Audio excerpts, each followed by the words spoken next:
With the gift of $1,000 or more towards FSTV's matching fund, you can help ignite a movement. You inspire thousands of others to support independent progressive media that speaks truth to power. So if you believe in what we do here, if FSTV matters to you, now's the time to make a difference. Together, we are louder, bolder, and impossible to ignore. Your voice, your action, your commitment makes this community strong. Become a frontline funder today. Be the voice that leads the way. To learn more, call 303-542-4819.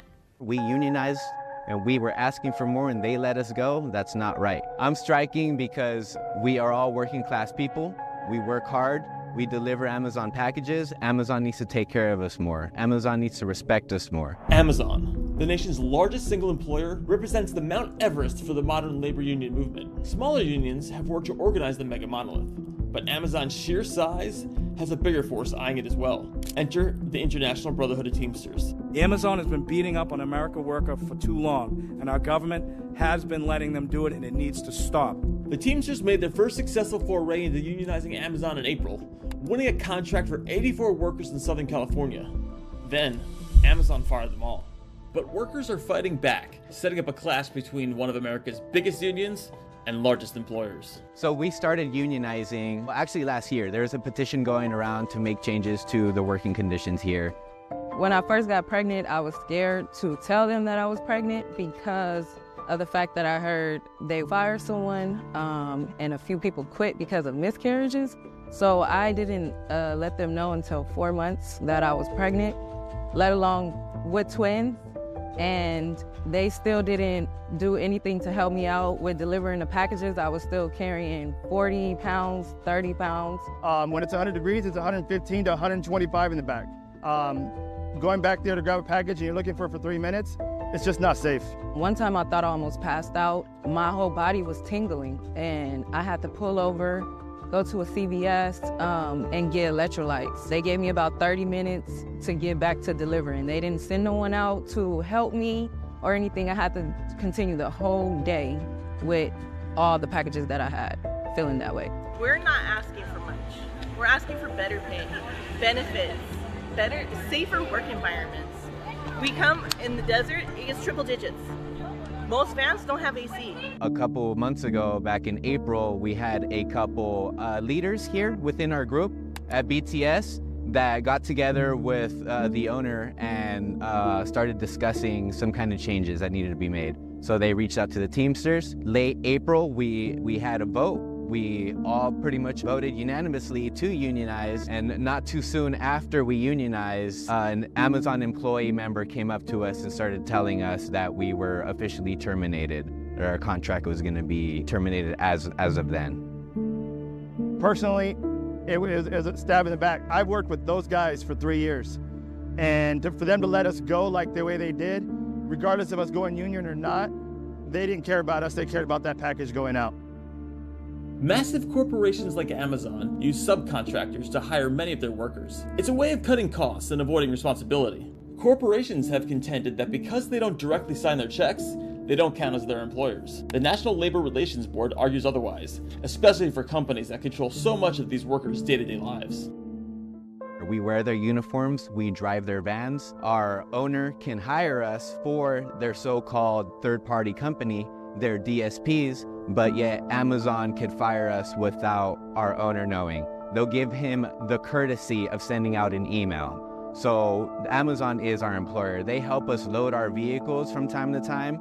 They give us our routes. They dictate the routes. We need any changes made to our routes. Amazon is the one who handles that. They control pretty much every aspect of our working lives. For the first time, some Amazon drivers and dispatchers are striking in the U.S., and that includes here in California.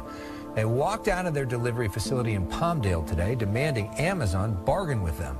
The 84 drivers on strike have already negotiated and ratified a contract with Amazon's delivery service partner, Battle Tested Strategies. However, Amazon refusing to honor that contract. The Teamsters have since expanded their picket line to 7 different sites in 4 states. It's an unfair labor practice and started in Palmdale, California.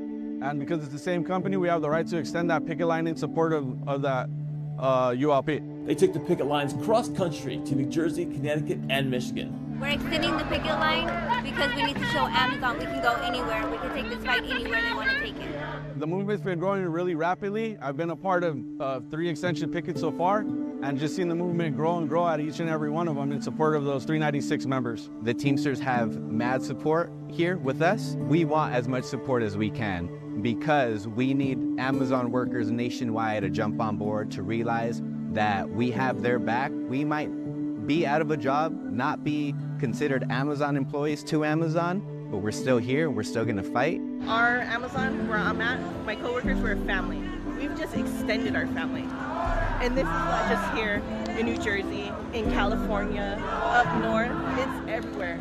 Having the solidarity, the unity, the Teamsters on our side, it's hard to explain. It gives me chills just talking about it. My roommate Taylor lost her mom and just a few weeks later went through a really bad breakup. She felt hopeless. She kept a gun for protection. And I just couldn't let something preventable happen. I pressed pause. I filed a firearm restraining order to temporarily remove the gun. It wasn't easy for Taylor, but she got the help she needed. Learn more at illinois.gov/pause to heal. My name is Karis LeVay, and I'm with NNLB United and Justice League NYC, and you are watching Free Speech TV.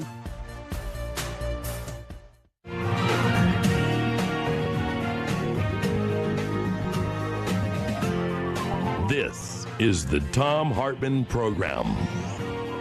Welcome to the second hour of our program. On the line with us is our buddy Heidi Sigmund Kuda, the author and an Emmy Award-winning investigative reporter, co-host of the Radicalized Truth Survives podcast. She has a great Substack newsletter.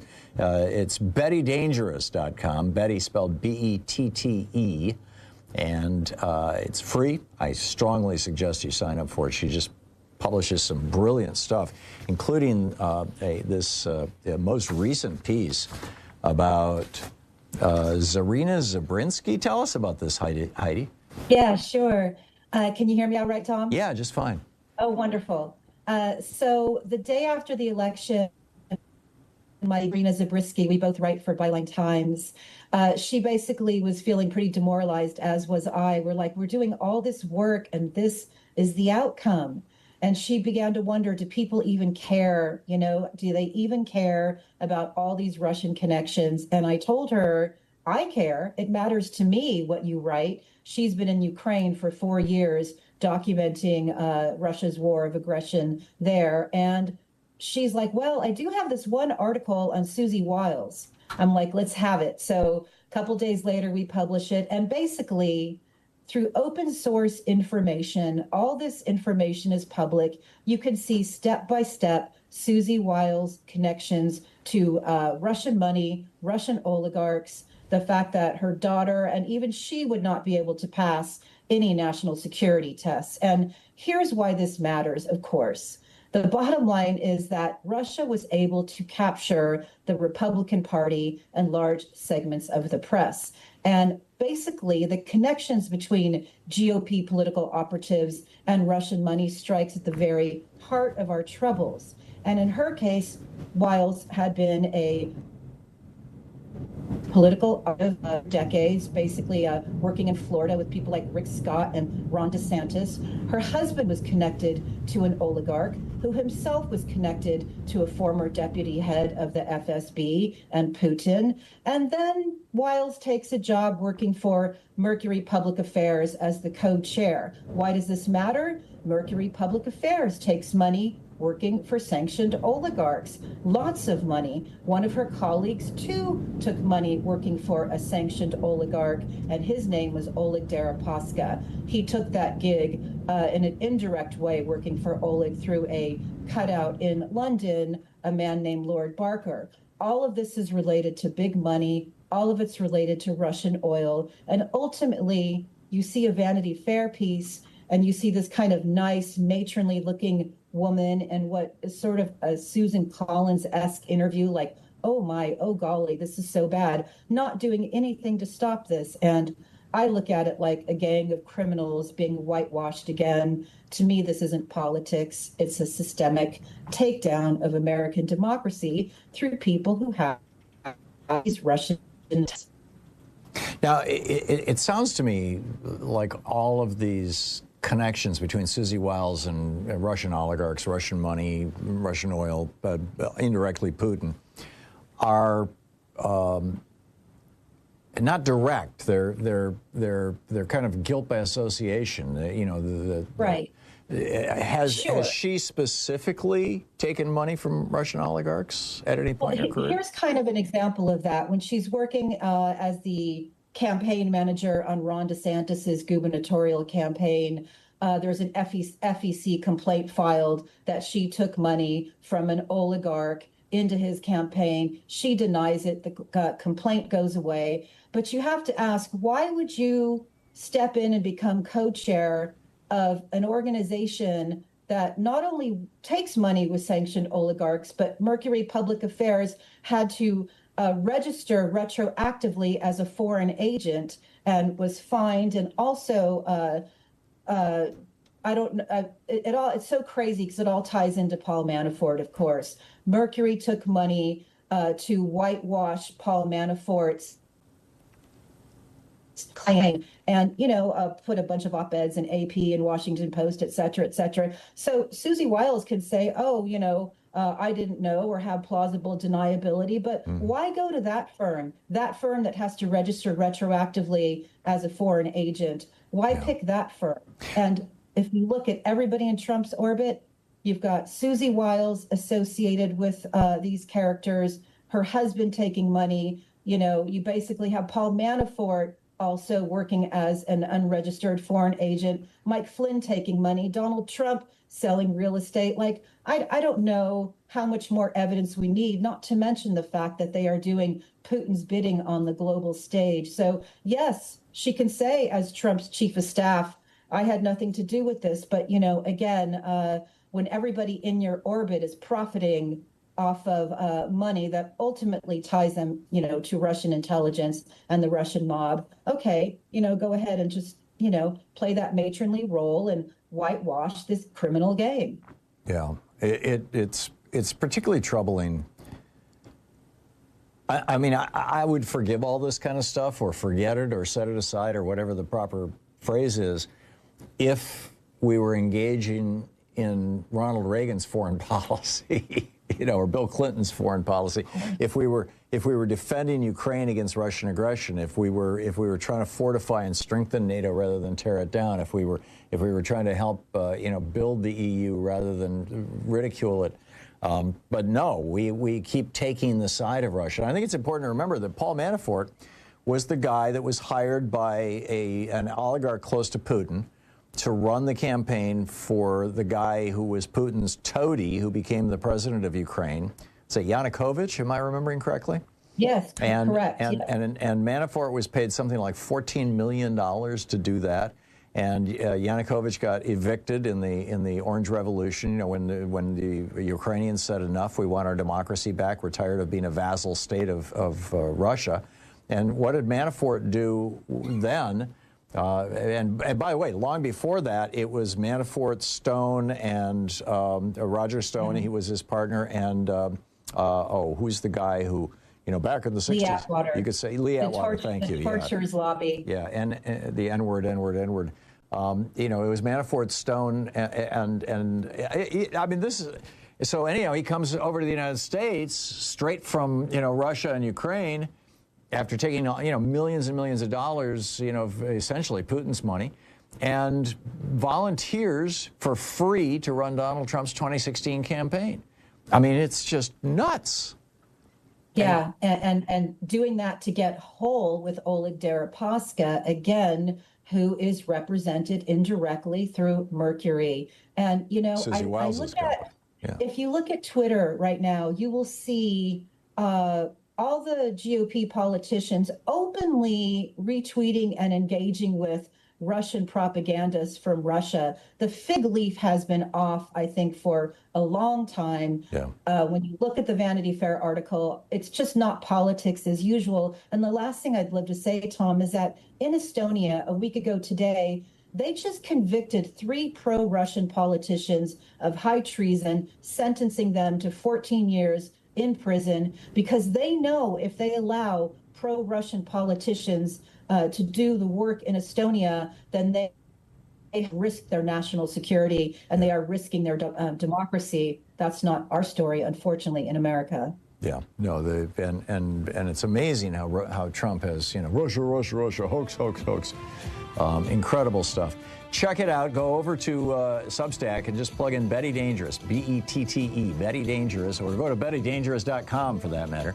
And there is Heidi's newsletter as Betty Dangerous, and it's just absolutely brilliant. You've got to check it out. Heidi, thanks a lot for dropping by. Thanks so much, Tom. And happy holidays to you and your family. It's always great talking with you. Thank you. 15 minutes past the hour. This is the Thom Hartmann Program. I'll be back with more of the news of the day and your calls right after this. Stay with us.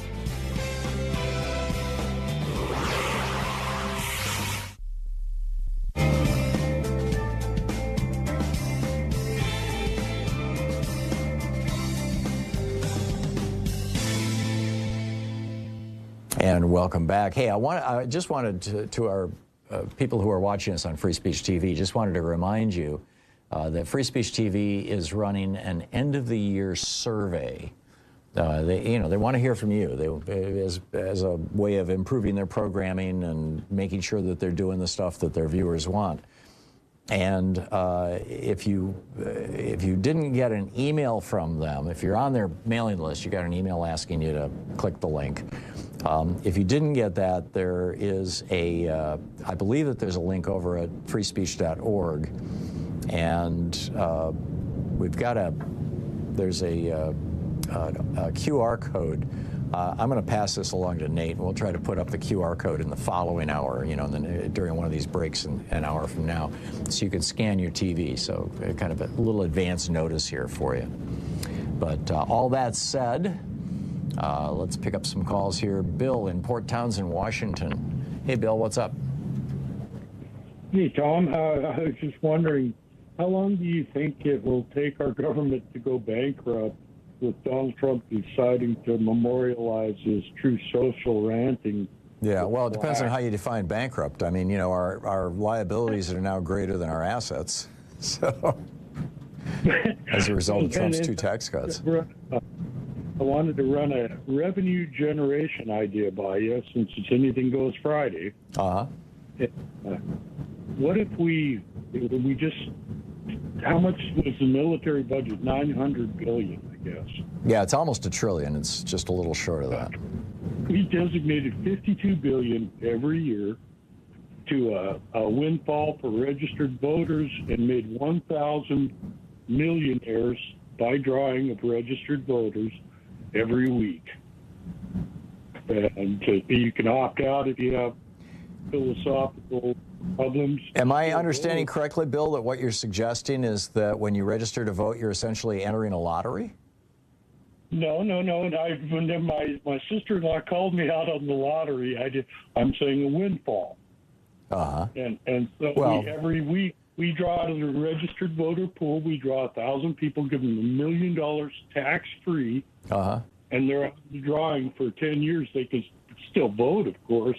Yeah. Other than voter suppression and all that stuff. Yeah. But that's an interesting idea, Bill. I mean, in Australia, there's the stick, right? If you don't vote, your taxes go up. You pay, I think it's $25 the first year and then $125 the second year, something like that.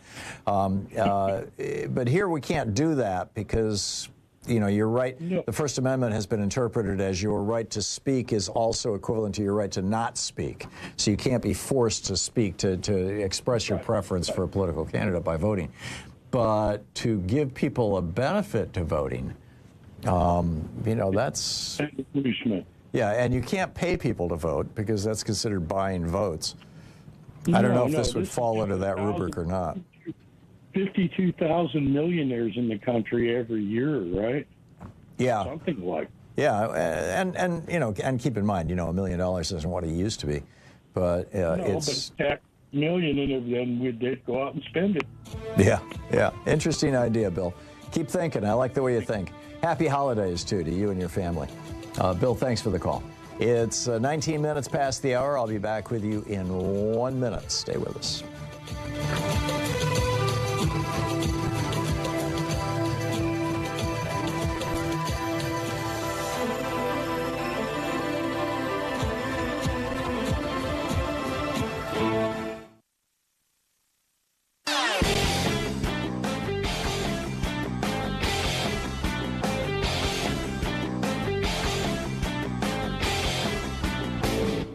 Change starts with you. You can be calling your Democratic or Republican representatives to let them know what you think by calling 202-224-3121. It's the Capitol switchboard. It'll get you right through to them. Donald Trump lost, voter suppression won in 2024. That's the headline over at HartmannReport.com, and just a brilliant article written by Greg Palast exclusively for the Hartmann Report. He writes, Trump lost. That is, if all legal voters were allowed to vote. If all legal ballots were counted, Trump would have lost the states of Wisconsin, Michigan, Pennsylvania, and Georgia. Vice President Kamala Harris would have won the presidency with 286 electoral votes. And if not for the mass purge of voters of color, if not for the mass disqualification of provisional and mail-in ballots, if not for the new mass vigilante challenges in swing states, Harris would have gained at least another 3.5 million votes, topping Trump's popular vote tally by 1.2 million. Greg brings us the numbers. He lays it out. You can read it over at HartmannReport.com. Absolutely free. It's titled Trump Lost, Vote Suppression Won at HartmannReport.com. Check it out.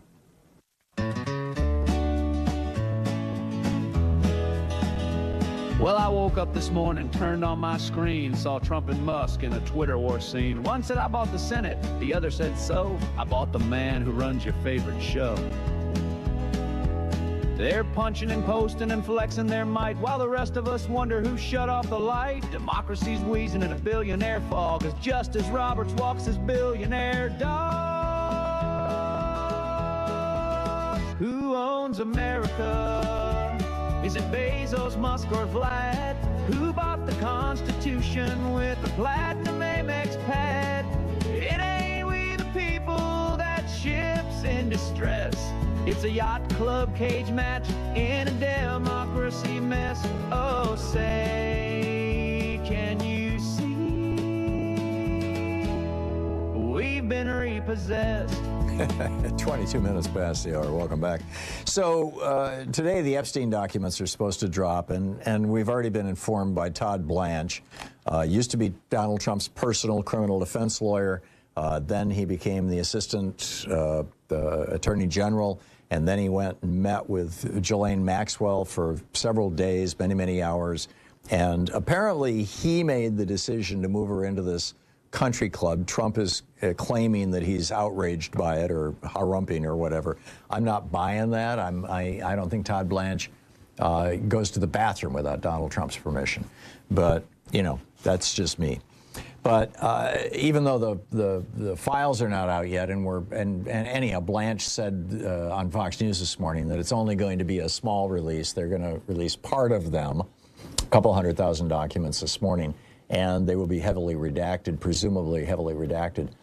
I'm sure, you know, I mean, we've heard the story that Pam Bondi had 1,000, or Kash Patel had 1,000 FBI agents spending weeks going through and removing every reference to Donald Trump from the Epstein documents. So, you know, we'll see. But yesterday, the New York Times published a piece that just has not gotten anything close to the attention that I think it deserves. It's titled Don's Best Friend, How Epstein and Trump Bonded Over the Pursuit of Women. And they basically document that, you know, for about a decade, these two guys were best friends. Donald Trump's wingman, that's the word that the New York Times uses, was Jeffrey Epstein, when they went out preying on women, looking for women to seduce or abuse, or however you want to characterize it. And I just want to share a couple of paragraphs from this piece, because I think they're pretty pivotal. This is and by the way, the authors of this, Nicholas Confessori and Julie Tate. And Nick has been on this program, does just absolutely great work. Julie, I don't know, but she's a good reporter. So, quoting from the article, in an email among those released by Congress in November, Mr. Epstein boasted that he, quote, gave Mr. Trump a 20-year-old woman whom Mr. Epstein dated in the 1990s. During a flight together in the early 90s, Mr. Trump came on to another Epstein employee traveling with them, telling her that he could have anyone he wanted, according to a different Epstein worker who learned of the incident. A separate Epstein employee from that era recalled that Mr. Trump would occasionally send over modeling cards for Mr. Epstein to peruse like a menu. Now that last line there just stopped me dead, because during that period of time, if my recollection is correct, Donald Trump owned a modeling agency that specialized in young women, and Miss Teen USA, where he famously bragged about walking into the dressing room when they were naked because he owned it and he could do it. And some of the girls have since gone on the record, or young women, I think you could call many of them girls, gone on the record saying how creepy it was that Trump would try to time his walking in to when they were taking their clothes off. But if Trump is sending modeling cards to Epstein, does that mean that the Trump modeling agency or Miss Teen USA was being used as part of a pipeline for sex trafficking? I mean, I don't know. I don't see the specific evidence of that being laid out here in this New York Times article, other than this one sentence. A separate Epstein employee from that era recalled that Mr. Trump would occasionally send over modeling cards for Mr. Epstein to peruse like a menu. Oh, yes, I'll take 2 of the blondes, 1 of the redheads. Really? It goes on to say, over the course of his friendship with Mr. Epstein and beyond, Trump left a trail of alleged abuse and assault, many details of which began to surface publicly during his successful 2016 presidential campaign.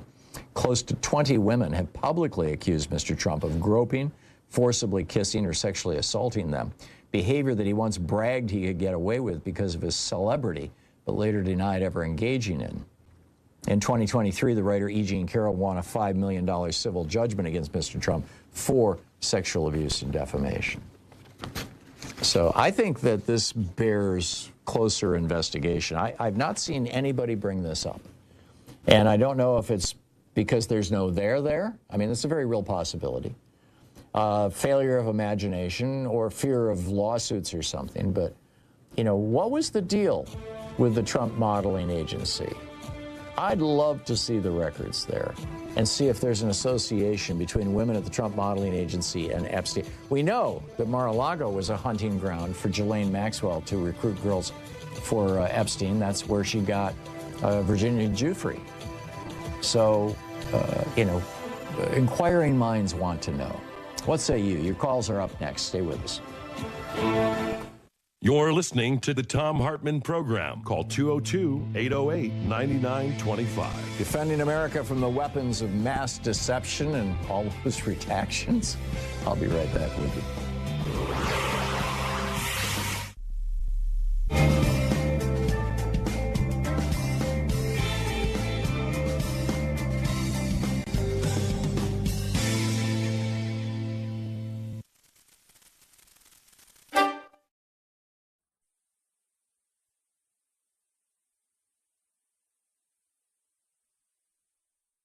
Our book today in the Thom Hartmann Book Club is Unsettling Truths, the ongoing dehumanizing legacy of the doctrine of discovery by Mark Charles and Soon-Chan Ra.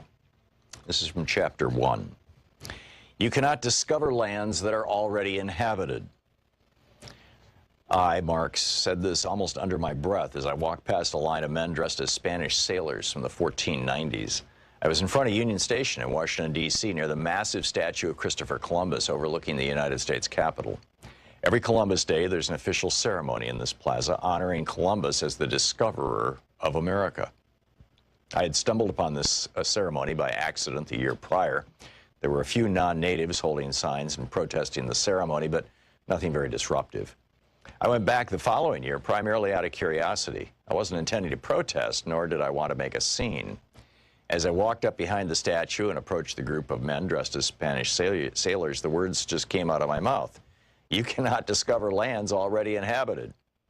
As I walked further down the line, I said it again, this time a little louder. You cannot discover lands already inhabited.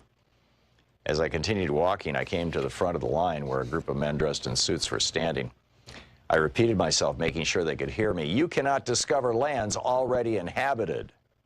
Suck it up, was the reply I heard as I kept walking.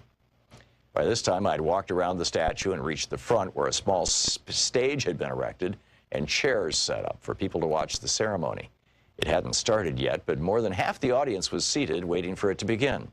So I stopped near the center, turned toward the crowd, and in a calm but loud voice I said to the people, you cannot discover lands already inhabited. That process is known as stealing, conquering, or colonizing.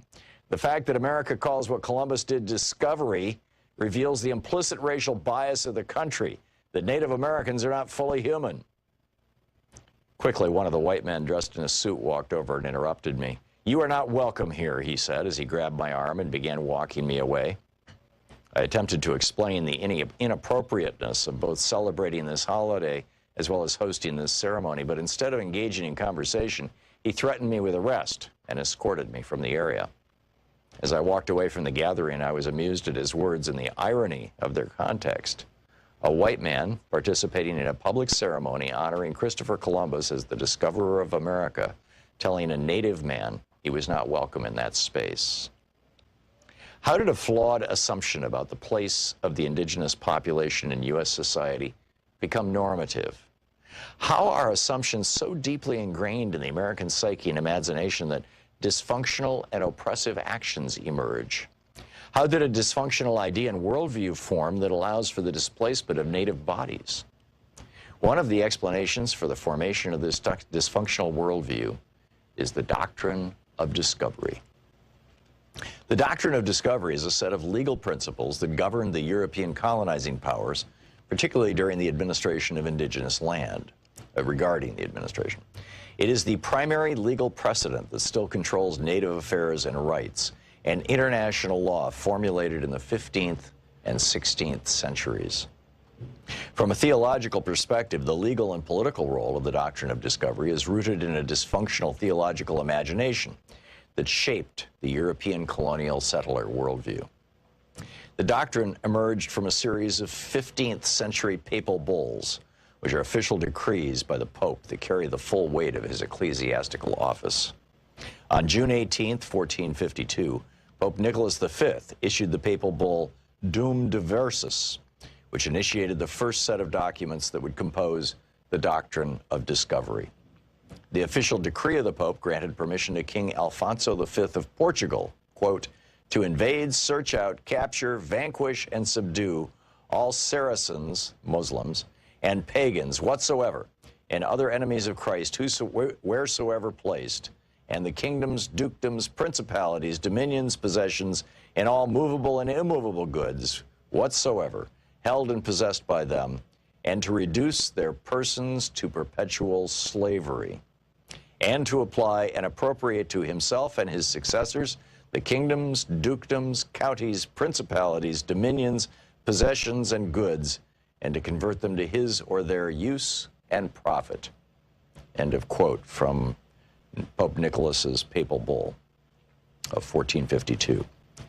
Dum Diversus would identify the Saracens, a common term for Muslims at the time, and pagans, essentially identifying any non-Christians as others, as those who could be targeted for, quote, perpetual slavery. The papal bull intentionally used language that identified those outside the European Christian world and enforced the Western theological imagination of non-Europeans as other. The Portuguese took these ecclesiastical statements to heart and perpetrated the slave trade from the African continent to the European and the American continents. As a Christian ruler, the King of Portugal would have power endowed from the church to take possession of the other as slave labor from the continent of Africa. The pagan African body was just another commodity to be taken for the pleasure and profit of the European Christian body, the one made most fully in the image of God. In the January of 1454, Pope Nicholas authored another bull. The book is Unsettling Truths by Charles and Ra. Hartmann program to all of you. Happy holidays, and thanks for listening.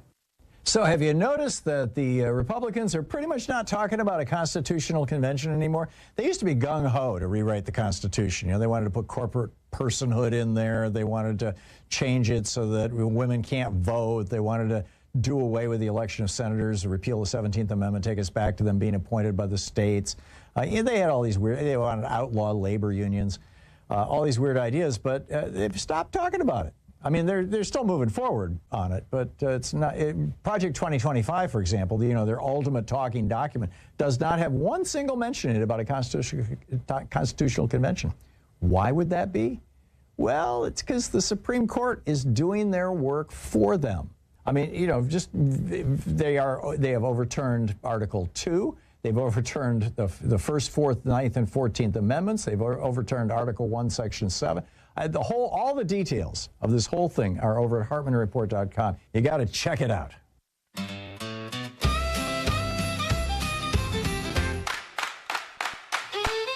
Welcome back. 35 minutes past the hour. So this is from Midas Touch Network. They said reporting earlier this year revealed that thousands of FBI and Department of Justice personnel were reassigned to work on redactions tied to the Epstein files. This is a comment on what we can expect to see when these things get released today, right? Or at least a small portion of them get released today. Between January and July alone, FBI staff logged more than 4,700 hours of overtime on this project.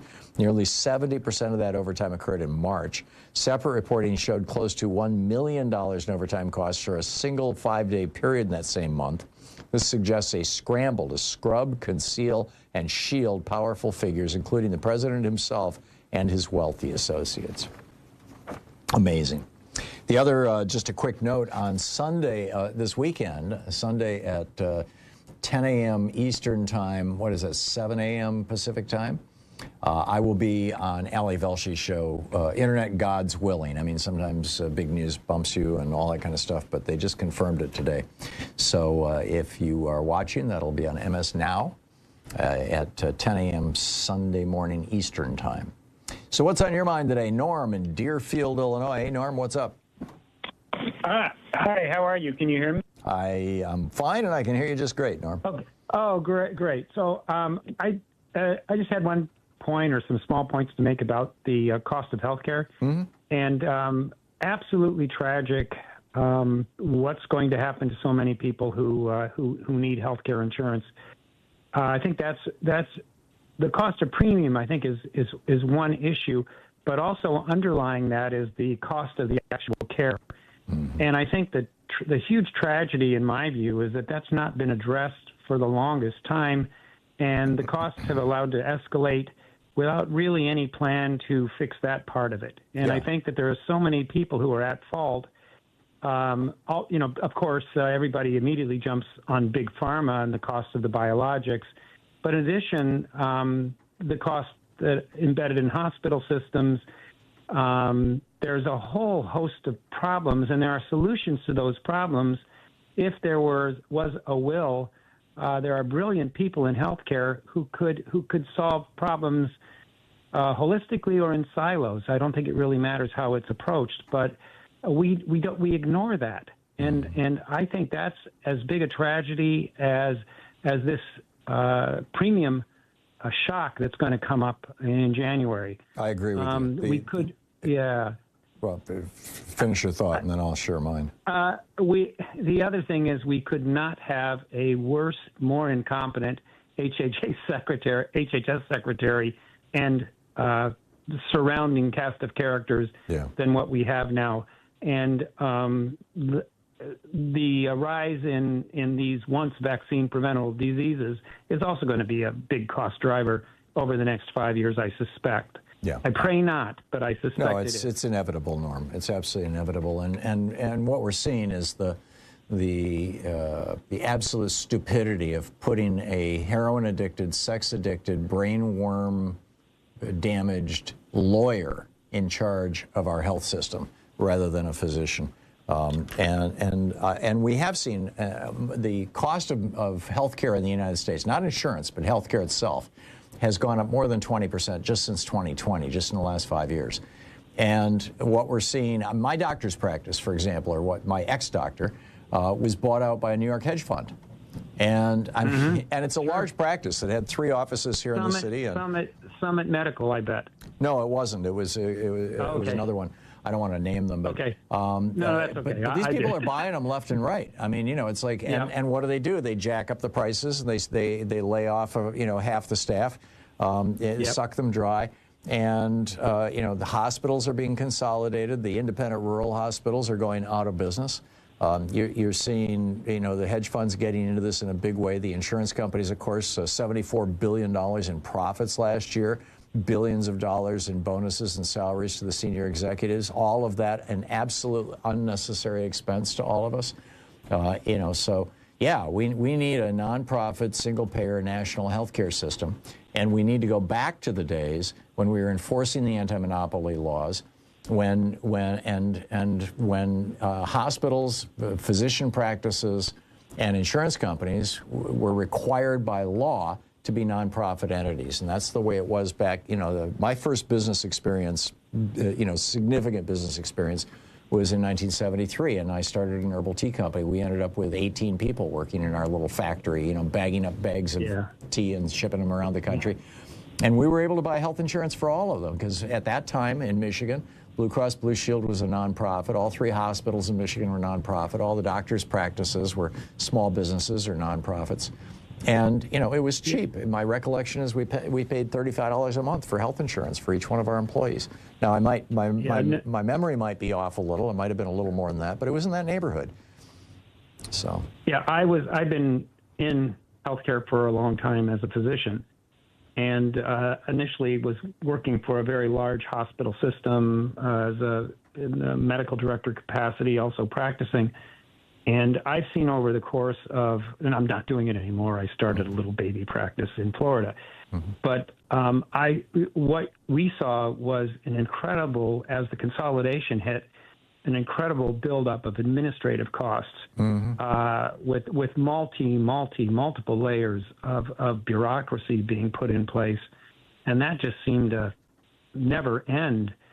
As you said, the costs, I think, were 20, 30 years ago were $3,600 per person per year, and now I think we're up to $13,000 or $14,000. Yeah. And it just isn't sustainable. So I hope somebody has the courage and the guts to begin to approach a fix, because this is not sustainable. I absolutely agree, and it's we have 20 million uninsured people in the United States. You got 24 million who are getting hit with these Affordable Care Act premium increases. Probably half of all the people in America on insurance are underinsured. Arguably more than that. When you've got 18% denial of service rates just in Medicare Advantage alone, it's just the whole system has been hijacked. We spend 21% of our GDP, 17% of GDP on health costs here in the United States. In Canada and most of Europe, it's between 9 and 11%. The rest of the world is looking at us going, you guys are nuts. And it's not that we're nuts. It's that 5 corrupt Republicans on the Supreme Court said it is legal for corporations and billionaires to buy and bribe judges and politicians. And ever since they said that, we've seen these. And then, in '83, Reagan stopped enforcing the Sherman Antitrust Act, and also stopped enforcing the law that made it a crime to do stock buybacks. So suddenly it became very profitable for these big corporations. And then throughout the '80s, following the Reagan Revolution, state after state, including Michigan, where I used to live and where I had that first business I was telling you about, stopped requiring physician practices, hospitals, and insurance companies from being nonprofits or operating as small businesses.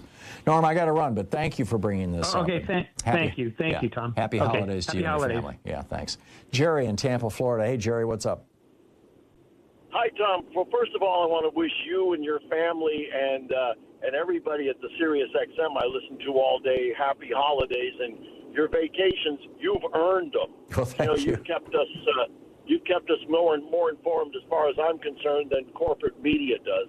In fact, I don't know if you plan on reading Olivia Newsy's book, I'm not going to, but I did read a review about it. The review, one thing that I'll never forget, it said, this book has a lot of scenes, but little substance. To me, that's what the for-profit media has now. A lot of scenes, but little substance. Yeah, well said. No, I don't plan to read the book, but I have been reading, I subscribe to Ryan Liz's Substack newsletter, and I've been reading his blow by blow. It's pretty grim. Wow, Bonfire of the Vanities, huh? Yeah, it really is. Tom Wolfe could have made it into a novel. Yep. Here's my question for you. I understand what Greg Palast and everybody else is writing about. There's no doubt in my mind there is some voter manipulation going on. Years ago, I picked up a book by Hugh Hewitt, of all people, and frankly, the only thing that's worth remembering is the title. It says, if it isn't close, then they can't cheat. Mm-hmm. So my question for you is, if you had to pick one major reason that the Democratic Party lost both houses of Congress and the presidency in 2024, what would it be, and what does the messaging need to be now in the midterms? Yeah. Because I was discussing all this stuff with my wife, and she says, honey, most people don't educate themselves before they go and vote. Yeah. So here's why Democrats lost. Over 4 million people who were legal citizens and registered voters were prevented from voting or had their vote not counted even after they cast it in that election. Greg Palast documented this using the actual statistics from the federal government and from the individual states. 4.2 million people. You have states that are purging literally millions of people off the voting rolls. Principally, this is mostly happening in red states, but they're purging people in the blue cities in those red states. This was legalized when John Husted was doing this, the Secretary of State in Ohio, back in 2019, I think it was, and the Supreme Court said, okay, that's just fine, you can do that now. And so they're just, it's gone on steroids. Yeah, they're probably going to purge 10 million people from the voting rolls, over the next 12 months. I mean, this is very active stuff. And then they've got these people who challenge your mail-in votes and say, oh, that signature doesn't look like it matches to me. You've got Republicans at all of the counting stations doing this. And between those two things, 4.2 million people, their vote didn't count, and the vast majority of them were black and brown people. All right. So the question then becomes, on a two-front war. One, how does the average person or average people like us fight that voter Go to vote.org and double-check your voter registration every month, if you live in a red state, for sure. Okay, so, yeah. And in terms of messaging, all of these purges are justified by this Republican lie that they started pitching in the 1960s with Operation Eagle Eye, that there are illegal immigrants who are voting. It is simply not true, and we need to call it out as a lie. Jerry, I got to run, but thanks for the call. 47 minutes past the hour. You're listening to Thom Hartmann. Visit ThomHartmann.com for audio and video archives. Exposing the con in conservative. I'll be right back with your call. Stay with us.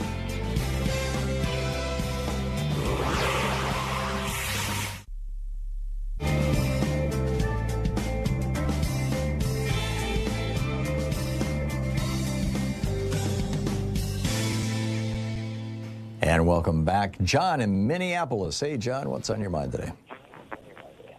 I wanted to talk about media and particularly social media.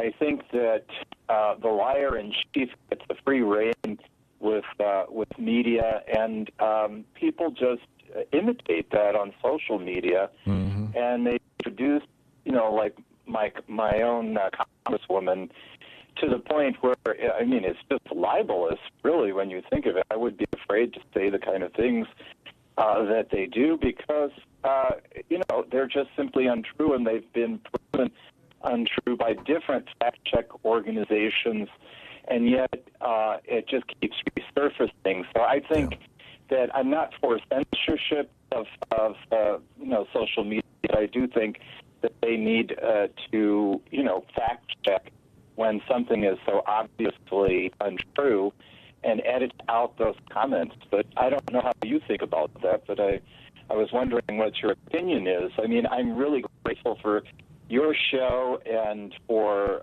Free Speech TV. I try to support all truly independent media, and I think everybody should. It's one of the most important things to do besides being involved in politics, which I am. So anyway, I just was wondering what your opinion is about that. I think with social media, the big challenge is the algorithm and the fact that they have no liability for criminal or illegal or immoral activity on their platforms. And the solution is real simple. Roll back Section 230 of the Telecommunications Act so that Facebook has the same liability that the New York Times does if they publish something, number one.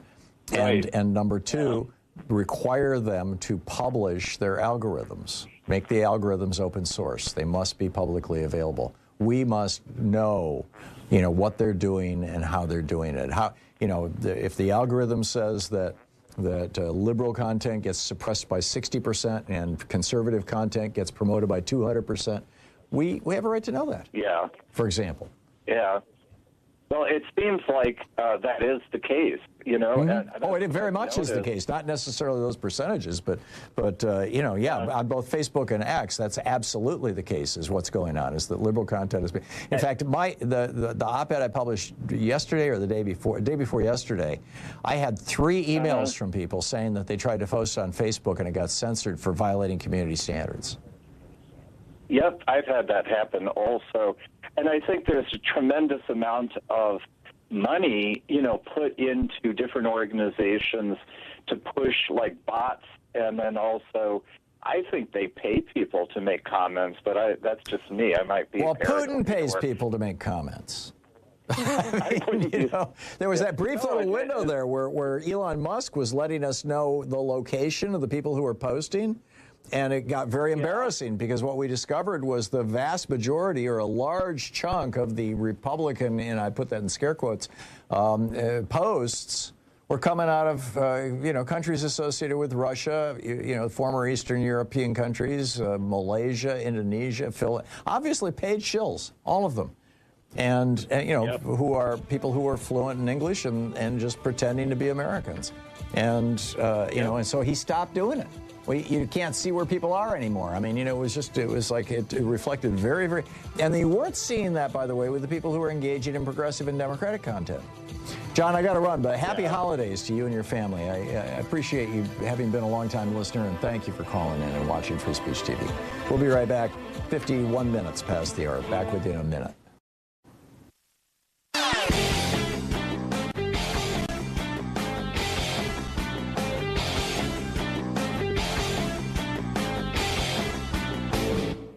Hey, thanks so much for sharing our program and for reaching out to our stations and sponsors and letting them know that you're listening. It really means a lot to us. Did you know that the ancient Roman Republic, which for 480 years was actually a democratic republic before Julius Caesar kind of ended the democracy phase and replaced it with the autocracy phase, that they were brought down by a very small group of very rich people. The richest man in ancient Rome was Marcus Licinius Crassus. He was the richest guy, the billionaire of Rome. And he frankly hated the Roman free bread for all welfare system. It was being paid for with his tax dollars, after all. So him and Pompey the Great and a few other rich guys got together, and they basically crashed Rome. They turned it into an oligarchy and then into a tyranny. And the parallels to what Trump is doing right now are absolutely shocking. There's an article about it over at HartmannReport.com titled American Caesar, Trump's Path to Power Mirrors Rome's Darkest Days. Check it out.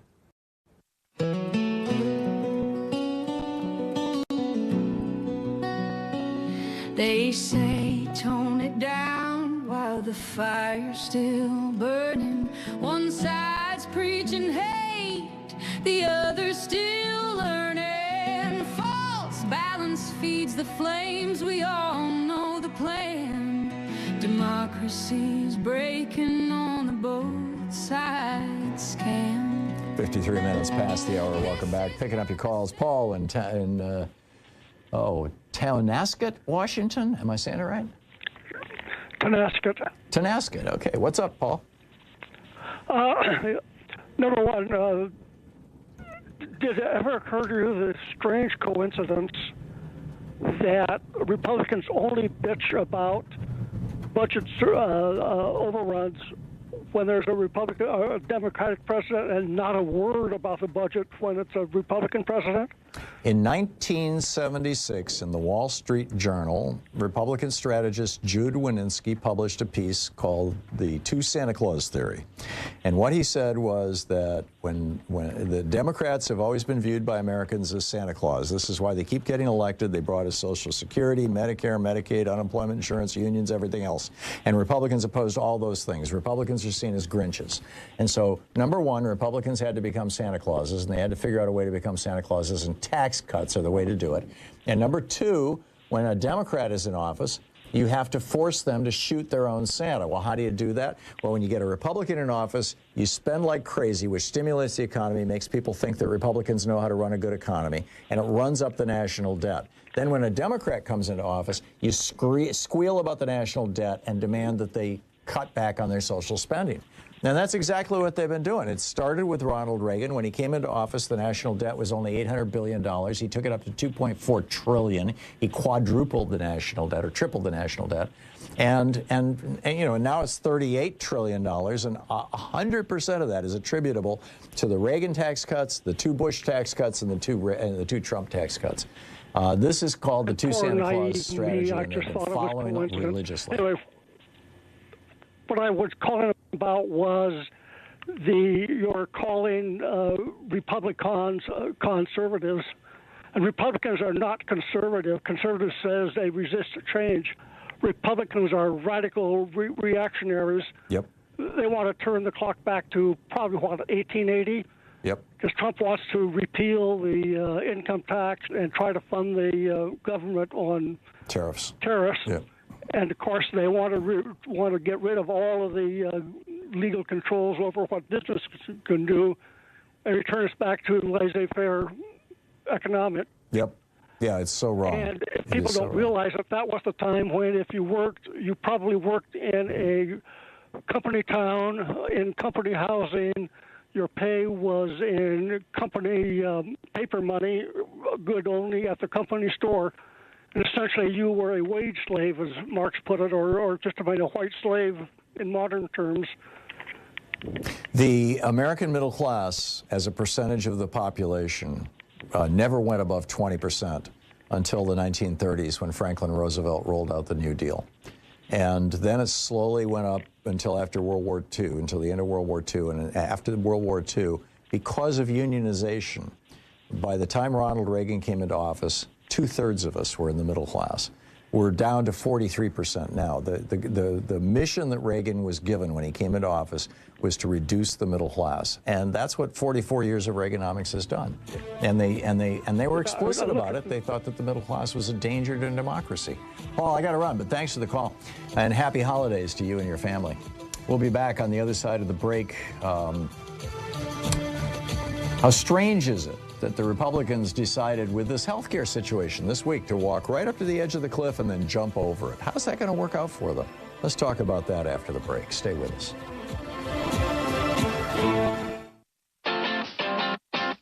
You're listening to Thom Hartmann.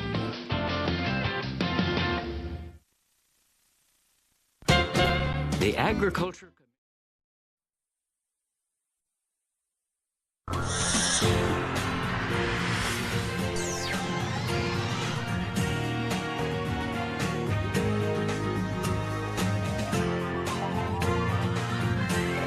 We say fight back!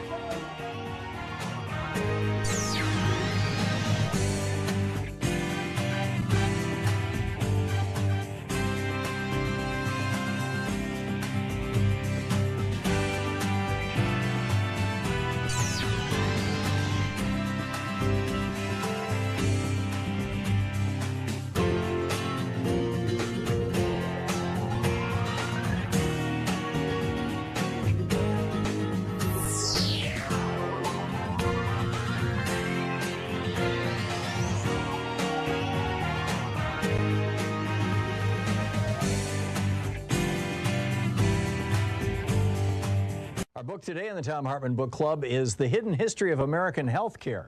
Why Sickness Bankrupts You and Makes Others Insanely Rich by me. I wrote this book. This is from the introduction. The title. Things are changing at FSTV. New content, new lineups, new host. We know you miss Randy Rhodes, and we do too. But every ending makes for a new beginning. Right now, progressive media like FSTV is more vital than ever. We're at a time when our voices need to be louder, bolder, and braver, speaking truth to power and reaching people who need us most. We know we've got a ways to go. We hear you, and we're working every day to grow, adapt, and serve you better. And that's where you come in. Monthly donations are one of the best ways you can power FSTV's future. When you give every month, you give us the steady, reliable support we need to say yes. Yes to new hosts, new partnerships, new content that challenges the status quo. This is your moment to help shape what comes next. Become a monthly donor today and help build the next chapter of Free Speech TV.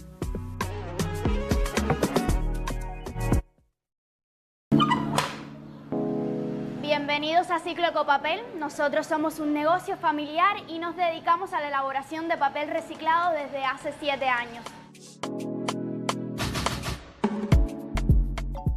Alejandra es mi hija por la que comenzó el proyecto y también ha estado siempre insertada en todo esto. Comencé a hacer cuenta propia porque no quería trabajar en la calle, sino quería estar más tiempo con ella. Tengo 14 años y estoy en Ciclo básicamente toda mi vida, aunque Ciclo lleve 7 años como negocio, como emprendimiento de verdad, pues llevo toda mi vida aprendiendo sobre cómo hacer papel junto a mi mamá. En el año 2015 comencé a investigar cómo se hacía el papel en YouTube, en internet. Este tema me llamó mucho la atención, sobre todo porque investigué que no había muchas personas que hicieran este trabajo. Al principio más bien me movió el tema económico y sí quería también como que los productos de papel reciclado se utilizaran con más frecuencia en Cuba, que no había una cultura y bueno, fui aprendiendo y también enseñando a otros. A mí me gusta aquí, me gusta hacer papel y me gusta explicar y enseñarle a otras personas que hay que reciclar, así como hacemos nosotros. Déjame explicarte un poco sobre cómo funciona este proceso. Vamos a picar un poco de papel, vamos a remojar ese papel en agua durante un tiempo y después lo vamos a pasar por una batidora. Tomamos un poco de agua y lo vertimos aquí.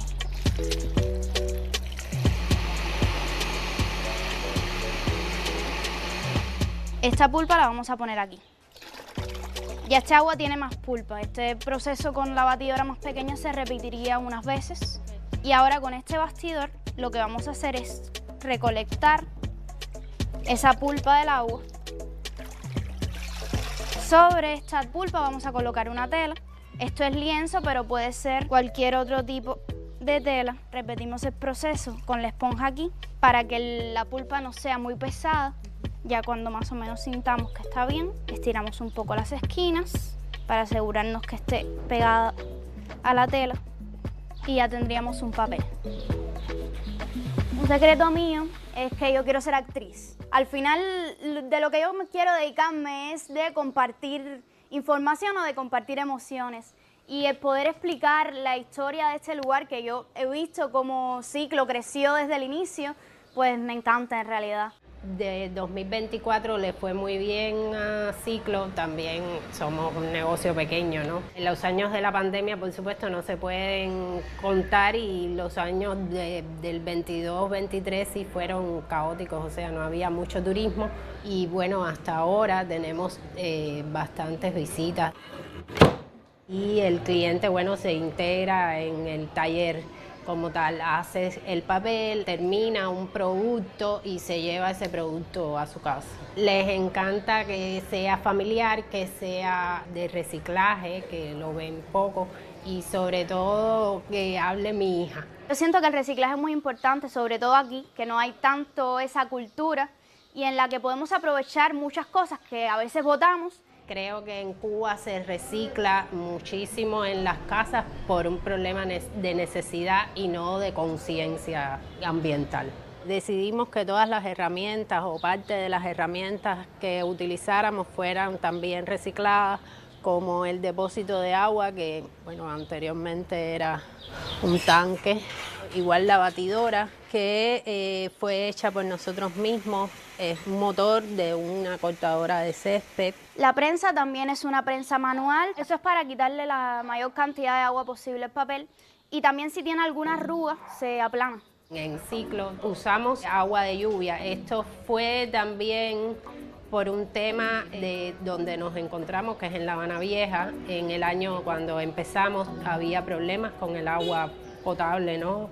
Para llegar, y no podíamos tener un negocio que íbamos a tener que parar cada vez que hubiera problema con el agua. De un tiempo para acá ha habido un auge, ¿no?, en los negocios o proyectos que hablan sobre reciclaje y sobre ser sostenible, pero no creo que todavía haya mucha cultura de eso. El reciclaje al final siempre ha sido parte de mi vida. Mis abuelos reciclaban mucho, mi mamá recicla, es todo su negocio. Nosotros de hecho tenemos algunos proyectos comunitarios que desde la primaria han venido niños de mi propia aula, de mi propia escuela, y han hecho del papel, han aprendido sobre el negocio, cómo reciclar. Al final es algo creativo y es algo que divierte. Yo no lo cambiaría por nada. Want to learn more about Cuba? Follow Belly of the Beast for hard-hitting stories you won't find anywhere else. And come discover Cuba from the inside.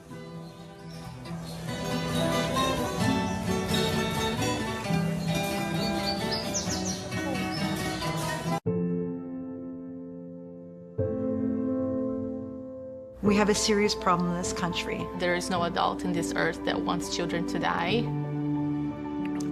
I worry for my kids. This is Davon Love, Director of Public Policy of Leaders of a Beautiful Struggle. This is Free Speech TV.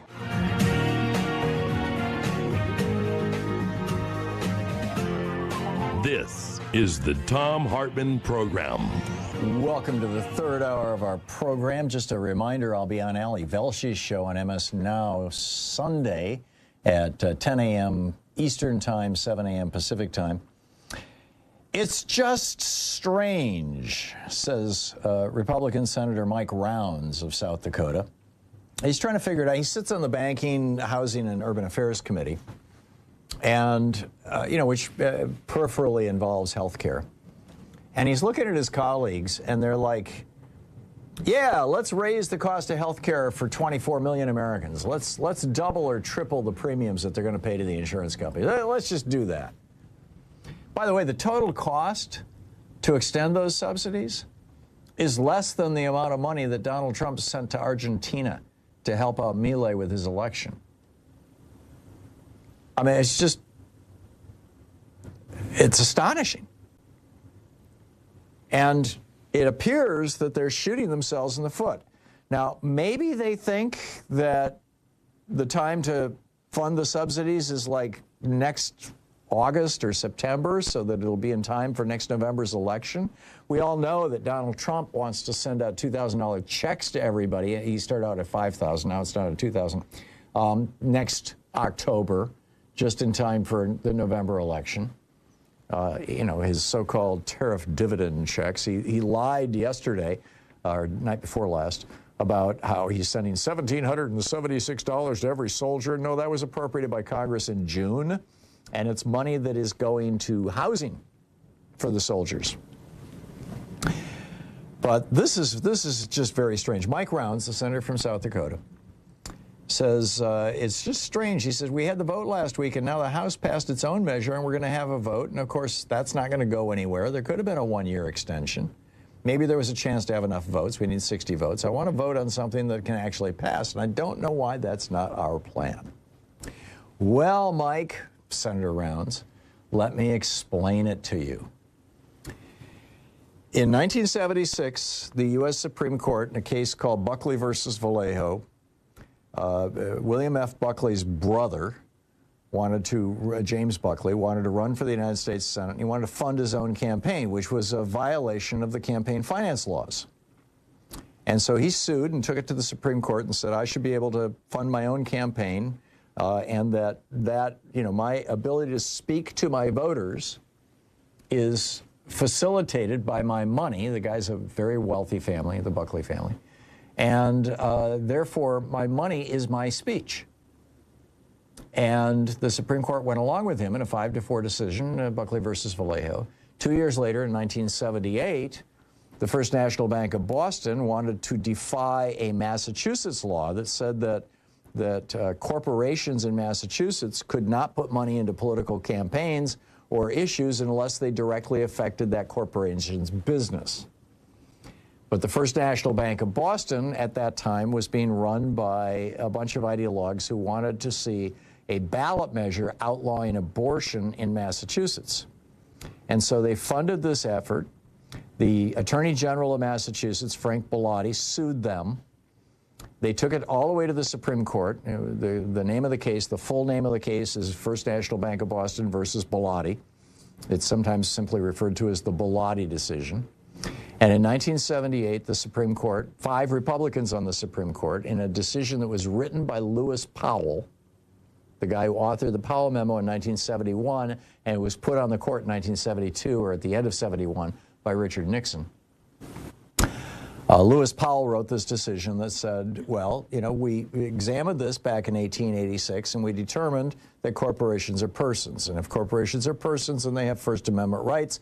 And if they have First Amendment rights, they have the right to free speech. And if this court ruled 2 years earlier that free speech means money, then they have the right to spend money on whatever they want.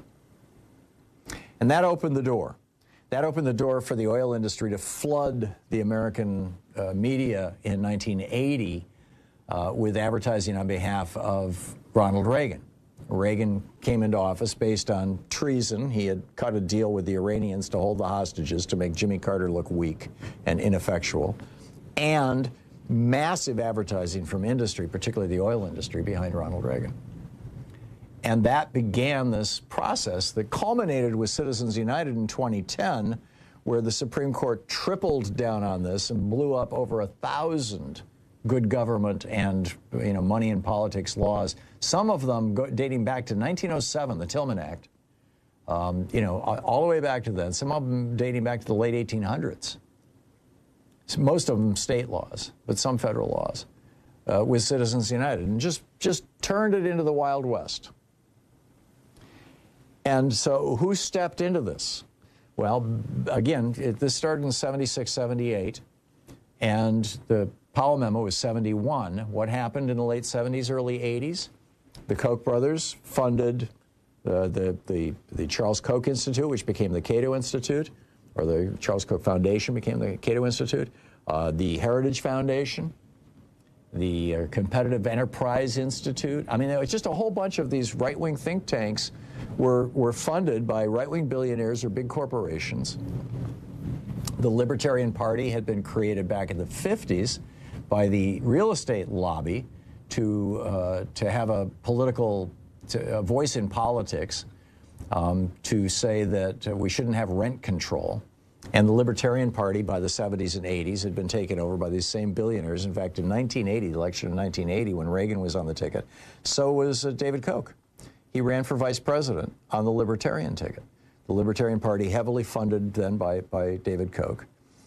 And so basically this cabal of billionaires and giant corporations took over America because the Supreme Court opened the door. The Supreme Court opens the door, and the billionaires and the corporations said, yeah, we'll just walk right through. So then the question becomes, well, what do the billionaires want? And I can tell you what they don't want is they don't want to pay their damn taxes, which is why the average billionaire in America is paying about 1.5% to 3% income taxes compared to you and me. And if they're not going to pay their taxes, well, what happens? Well, if you have social services, those get tacked onto the national debt. This is why our national debt is now $38 trillion. And it's why Republicans constantly say, well, we've got to do something about the national debt. We've got to cut these social programs. Because they don't want to raise taxes on the billionaires. So back to Mike Round's question, it's just strange. Why are we not voting on extending these subsidies for the Affordable Care Act? The answer is very simple. Right-wing billionaires don't want to pay their taxes, and they own the Republican Party, And so they have instructed Republican politicians, do not spend any more money. Because eventually they're just going to have to raise our taxes to pay down this national debt that you guys are running up. And we don't think that government should be paying for people's health care at all. They want to take us back to the 1880s. So, Mike, talk to your friendly local billionaire. You'll figure out why the GOP is not funding health care. And it's not even health care for all, the Affordable Care Act. I mean, it was originally conceived that way, but again, the Supreme Court said, no, you can't mandate it. You can't force people to sign up for it. The Supreme Court blew 3 big holes that I can remember in the Affordable Care Act. And then, of course, Joe Lieberman screwed us all when he said, no, you can't have a public option. So here we are. We need single-payer health care. We need it desperately. We'll be right back. This is the Thom Hartmann Program. Back with your calls in just a moment. What's on your mind? It's Anything Goes Weekend.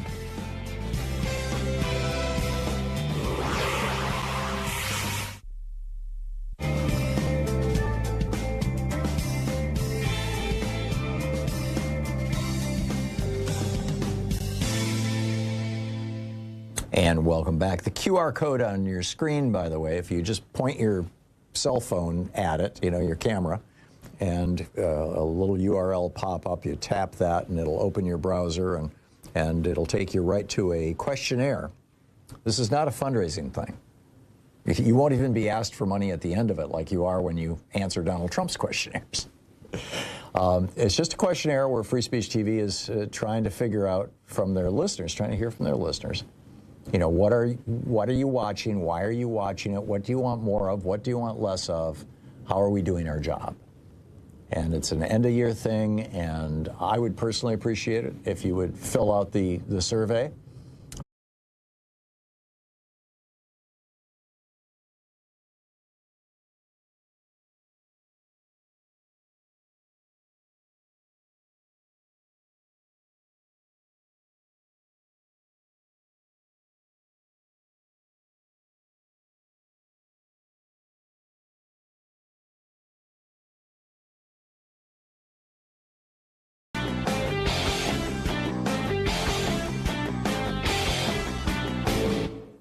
Missed my opening rant today? It's usually published over at HartmannReport.com, where you can read it and share it with your friends for free. Check it out, HartmannReport.com. Donald Trump lost, voter suppression won in 2024. That's the headline over at HartmannReport.com, and just a brilliant article written by Greg Palast, exclusively for the Hartmann Report. He writes, Trump lost, that is, if all legal voters were allowed to vote. If all legal ballots were counted, Trump would have lost the states of Wisconsin, Michigan, Pennsylvania, and Georgia. Vice President Kamala Harris would have won the presidency with 286 electoral votes. And if not for the mass purge of voters of color, if not for the mass disqualification of provisional and mail-in ballots, if not for the new mass vigilante challenges in swing states, Harris would have gained at least another 3.5 million votes, topping Trump's popular vote tally by 1.2 million. Greg brings us the numbers. He lays it out. You can read it over at HartmannReport.com, absolutely free. It's titled, Trump Lost, Vote Suppression Won, at HartmannReport.com. Check it out. Dear MAGA, you raised your fist so high, screaming justice as the tear gas filled the sky. You wore your cap, stood proud in that hall while your Messiah hid behind gold-plated walls. He told you he'd save the kids in chains, but he flew first class to Epstein's planes while you feared basements that don't exist. He was soaking in spaz with a teenage guest list. You stormed the Capitol for a man who knew damn well where those jet wheels ran. He said, protect the girls from evil's hand, then drank with the monster on his private land. You believed he'd end the child abuse, but he was toasting with the ones who cut them loose.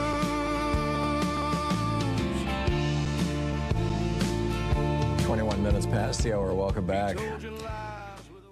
Picking up your calls here. Jeff in Portland. And I'm going to get to Brett next. Jeff, what's on your mind today? Apologies, Brett. Hey, happy Friday and happy holidays, Tom. First, I want to express my profound gratitude for what you and this show do every day. I really believe all the truth, knowledge, and wisdom emanating from this program sends out what RFK, Bobby Kennedy Sr., once said are the tiny ripples of hope. And he believed those ripples build a current that can sweep down the mightiest wall of oppression and resistance. So thank you, Tom and Louise and your crew and all my fellow callers. Let's build a big blue wave next year with those tiny ripples. And Tom, in reference to your Hartmann report today, and really what you've been talking about for the last couple months, I think the politics for the Democrats should be pretty simple. Here's our new deal for a new century. We're the party that wants every American to live long and prosper, to live a life of dignity, because in the richest country in the world, no one should be hungry, homeless, or without access to health care and medicine. And in contrast to that, the Republican Party, it's the party of unadulterated greed and death. If you're not rich, they want you to get sick and die quick. Tip of the hat for Taylor and Grayson for that. Yep. And there's nothing more emblematic of that, Tom, than Trump and Elon Musk, the richest man in the world, destroying USAID, cutting off food and medicine to the poorest people in the world, which has already killed 600,000 people, many of them kids. Yep. And what they've done to the world's poorest, they're looking to do to the rest of us here in America. Cutting off SNAP benefits, cutting off access to Obamacare and health care. So your thoughts, Tom? I think your analysis is absolutely brilliant, Jeff, and I don't have anything to add to it. It's the only logical conclusion to what their policies are. Yeah. I mean, the only thing they care about is tax cuts for billionaires and giant corporations. That's it. Yeah, and you give us hope every day, Tom, because as Bernie said, and you like to say, despair is not an option. So there you go. Like I say, I can't thank you enough and your crew for what you guys do. Well, thank you, Jeff. Happy holidays and thanks. Take care. Thanks. Back at you. Jeff, appreciate the call. Always nice hearing from you. Thank you. Happy holidays to you and your family, too. Brett in Milwaukee. Hey, Brett, what's on your mind today? Hey, Tom. Well, first of all, Merry Christmas, Happy Holidays. Thank you. Back at you. Before I get into my rant about my disagreement with your gun rant, I want to let you know I've been listening to you for like 20 years. This is the first time I've ever called. Well, thank you. Figured I'd use to get in front of the line to disagree with you, but that didn't work today. No problems. Here's my problem with your gun analogy. First off, I totally agree that anybody who buys a gun, it should be registered immediately with the state. Mm-hmm. And when you sell that gun, it should be registered to the new owner. And I agree that everybody should be proficient in the gun they own. But other than that, the analogy to cars, I don't want to be offensive, it's a little lazy. Because here's the big problem. I have a gun in my house. I have a pistol. And I've owned guns all my life. I've been in the military. And that gun never goes anywhere. It's tucked away, loaded in my house. Just the fact that it's in your house, though, Brett, increases by literally hundreds of percents the probability that somebody will be injured or killed in your home. And the reason why we have liability insurance for cars is because they are capable of killing people. And we should have them for guns too. Guns are designed to kill people. But let me finish. I understand that completely. You've educated us well. But the problem with bringing in an insurance company, number one, your car goes down the road every day. Your car is out in public. My gun hasn't been out of its hiding place since I moved into the new house. Right, and the insurance company should be able to underwrite you. They should be able to say, okay, you don't carry your gun in public, and therefore we're going to give you a cheaper rate. You'll only pay $35 a year instead of $350. Yeah, but if I own a car and it sits in a barn for 40 years waiting for me to rebuild it, I don't have to pay insurance. No, on insurance it. companies actually will prorate your insurance costs based on the mileage you drive. If you drive a lot, you pay more. I understand you that. can do the same thing with guns. Well, the concept sounds good, but it really doesn't work in the fact that now I have a protected right to own a gun. Well, I get that, Brett. Well, no, you have a right to own and to drive a car as well. Although it's not an unlimited right, like apparently the Supreme Court says is with guns. Brett, I'm sorry, I'm out of time. I apologize, but I think you made your point very well. Thanks for the call. You're listening to the Thom Hartmann Program. Call 202-808-9925. We'll be back with more of your calls on the other side of the break. It's Anything Goes Weekend. Stick around.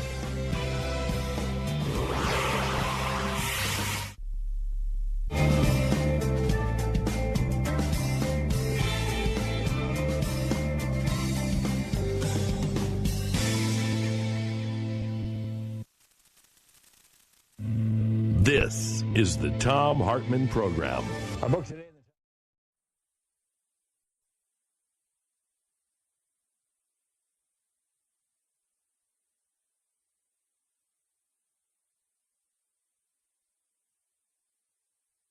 Our book today in the Thom Hartmann Book Club is The Second, Race and Guns in a Fatally Unequal America by Carol Anderson. This is from the introduction. It was like a snuff film, that July 6th, 2016 live stream. Philando Castile sat in his car, buckled in, bleeding, dying. "Why did you shoot him, sir?" asked his fiancée, Diamond Reynolds, pain piercing her every word. Castile, who had been pulled over in a suburb of St. Paul, Minnesota, because his, quote, wide-set nose, end quote, supposedly resembled that of a robbery suspect, had been reaching for his ID, but in order to avoid any surprises, let the police officer know he had a gun with him, a legally permitted, right-to-carry concealed gun. That was all the cop needed to know. Officer Geronimo Yanez began shooting. Castile's death came just one day after Alton Sterling's down in Louisiana. He, too, was carrying a gun, which was not unusual in this right-to-carry state. Granted, Sterling had a felony conviction, so owning a firearm was, for him, illegal, but he had been robbed before and wanted protection. On July 5th, 2016, the Baton Rouge police received a 911 call that there was a man with a weapon threatening customers at a local convenience store. As officers rolled onto the scene, they saw Sterling sitting there selling CDs and DVDs, just as the store owner allowed him to do and indeed welcomed. The threatening man was not Sterling. In fact, there was no threatening man. It had been a prank call, but that didn't matter. Within a few minutes, police had thrown the black man down, pinned him to the asphalt, and then started yelling that Sterling had a gun. He did. It was in his pocket where he could hardly reach it, what with the officers squatting on both his legs and one arm. Nevertheless, the police began firing round after round into his prone body, point blank. Blood poured out of his chest, but not for long. Alton Sterling was dead. The back-to-back deaths of these two black men police had shot for carrying guns should have jolted into action the Second Amendment's staunchest advocate, the National Rifle Association. In 1995, for example, the organization's denunciations flew fast and furious when it contended that law enforcement not only overreacted, but went out of its way to kill gun owners. Angered by the deaths at the Branch Davidian compound in Waco, Texas, and the siege and firefight at Ruby Ridge, Idaho, both of which were sparked by federal agents serving warrants for weapons violations, Wayne LaPierre, the NRA's executive vice president, angrily wrote, quote, "If you have a badge, you have the government's go-ahead to harass, intimidate, and even murder law-abiding citizens," end quote.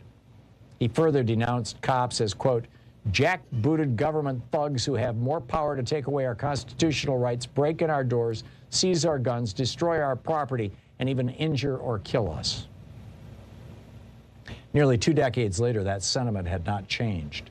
This was evident when Nevada rancher Cliven Bundy, who had refused to pay over $1 million in fees for grazing his cattle on public land, summoned his gun-toting, self-styled militiamen to do battle with federal authorities to prevent the seizure of his herd for restitution.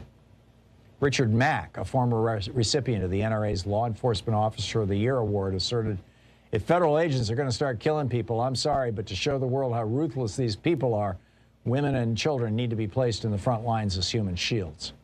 Mack didn't flinch as he insisted, quote, women need to be the first ones shot. I would have put my own wife or daughter there on the front lines, and I would have been a screaming bloody murder to watch them die, end quote. Larry Pratt, a speaker at the NRA's 2014 National Convention, commenting on the fact that Bundy, quote, backed them, the Bureau of Land Management agents, down with automatic rifles and other deadly weaponry, proudly called that armed confrontation, quote, a proper, legitimate, lawful response to illegitimate, unlawful exercise of government power, particularly on the federal level, end quote. Yet how quickly the NRA's swagger disappeared when government agents gunned down Philando Castile and Alton Sterling for merely carrying guns.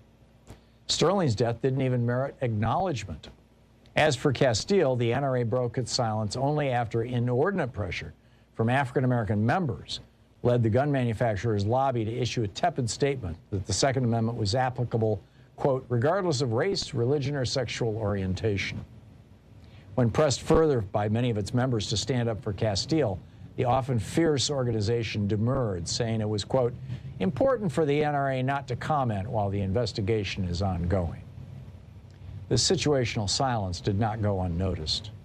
The NRA had not only loudly defended the rights of those at the Branch Davidian cult and at Ruby Ridge, men who had actually shot and killed members of law enforcement, but the organization had also doubled down on calling for more guns in the face of mass shootings in a public school in Newtown, Connecticut, and a movie theater in Aurora, Colorado.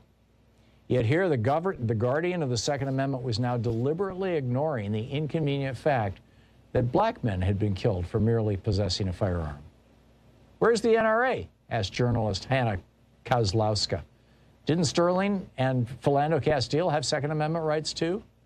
David Graham in The Atlantic coolly observed that, quote, two shootings give a strong sense that the Second Amendment does not apply to black Americans the same way it does to white Americans. Washington Post columnist Eugene Robinson wrote that he saw the old Jim Crow whites only sign plastered above the Second Amendment. From all of us here on the Thom Hartmann program to all of you, happy holidays, and thanks for listening. When I was a little kid, my grandmother had a piano, and I loved to play it. I was incompetent, but I was figuring out all kinds of stuff. And then I kind of got away from it, and, you know, went to school and things got busy and just lost track of it. Well, now there's this fascinating new study out of the University of Geneva, Switzerland, that is making me think maybe I should go back and learn the piano. What they found was that they took a group of 132 healthy older adults, retired, 62 to 78 years old. Half of them learned the piano, half of them took music classes without learning the piano. And what they found was that those who learned the piano actually had the strongest increase in their memory, in their mental competence, their mental faculties. Those who took the music classes also did well, but learning the piano was a huge step. So check it out. There's a whole video about it with all the details over at thom.tv.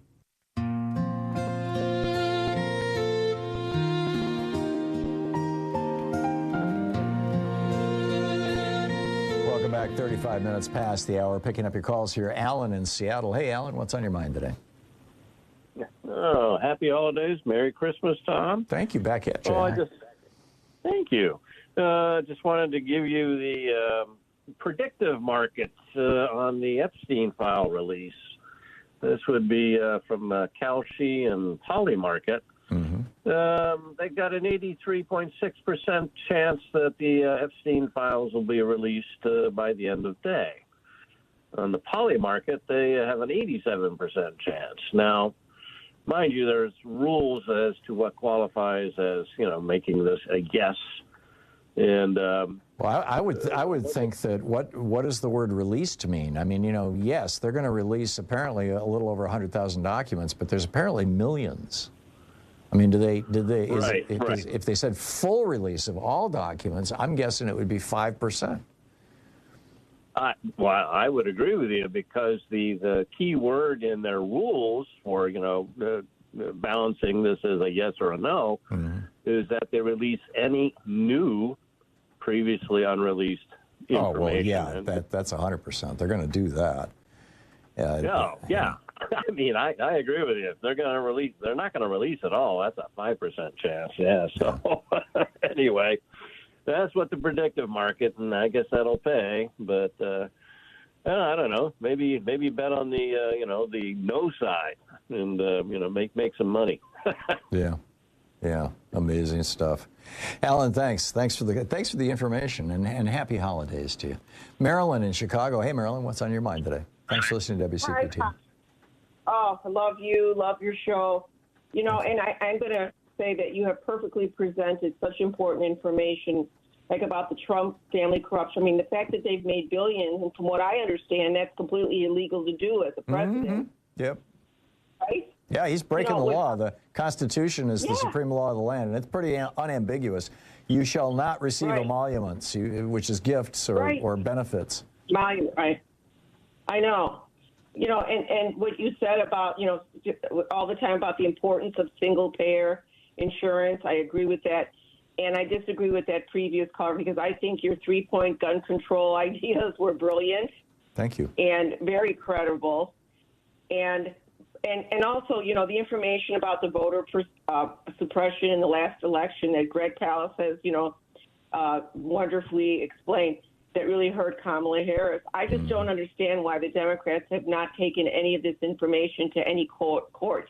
I share your befuddlement, Marilyn. I absolutely agree. I don't understand that. And, and then the presidential plaques. I mean, I can't believe the White House press secretary, Caroline Leavitt, she was smiling, and she said that they were an eloquent description of each president's legacy, and many were written by the president himself. Yeah. What? Yeah, it's pathetic. So I wonder why the Democrats don't know how to just completely share. They should be both standing in the floor of the House and the Senate and standing up and saying, we are not going to leave until you look at and examine all of these things. Yeah. Because that's why they have an 18% approval rating. And I'm amongst those people that don't approve of what they're doing at all. Because, I'm a lifelong, Democrat, and I think what they're doing is, imagine if Barack Obama would have done that to the plaques in the White House, what they would have done to him.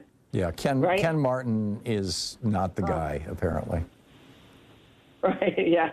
Right. We should have gotten the guy from Wisconsin. We should have gotten Ben Wickler. Right. But and also CBS previously has done a really good, extensive investigation into Jeffrey Epstein's supposed suicide. They presented so many inconsistency in the report, and they talked about Epstein's own brother says he didn't commit suicide. Yeah. And again, we've virtually not covered Well, Trump this was president when he died in the prison. I mean, this was, wink and a nod here is all it took, or would take, shall we say. I can't assert, for sure, but I don't believe he's committed suicide.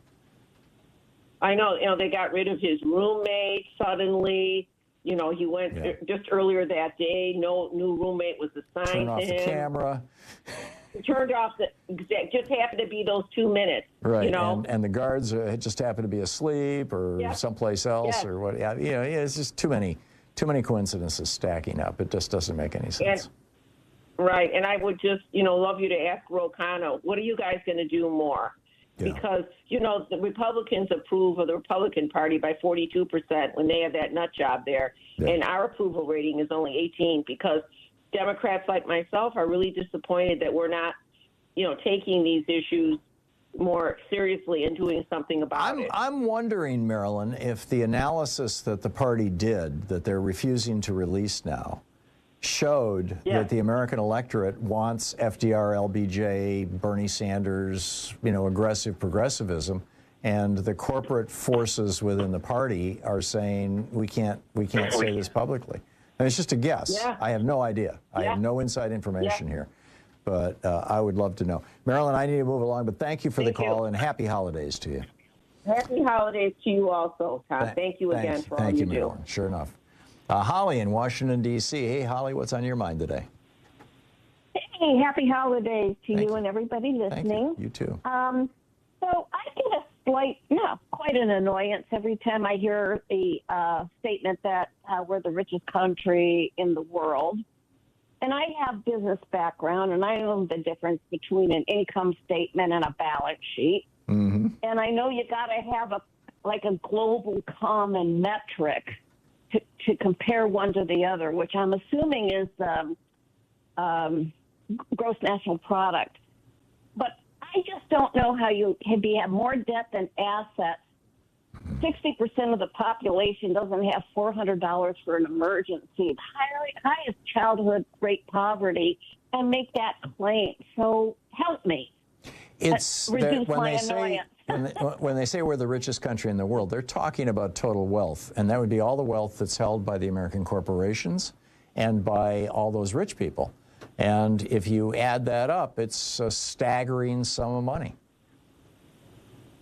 I don't know the numbers off the top of my head. I'm sorry, but Yeah. when you add the total wealth of our country, it is greater than the total wealth of China, which has 3 times as many people. It's greater than the total wealth of Russia. It's greater than the total wealth of, I don't know if it's greater than the total wealth of the European Union. That would be a good question. It's greater than any individual country in the EU.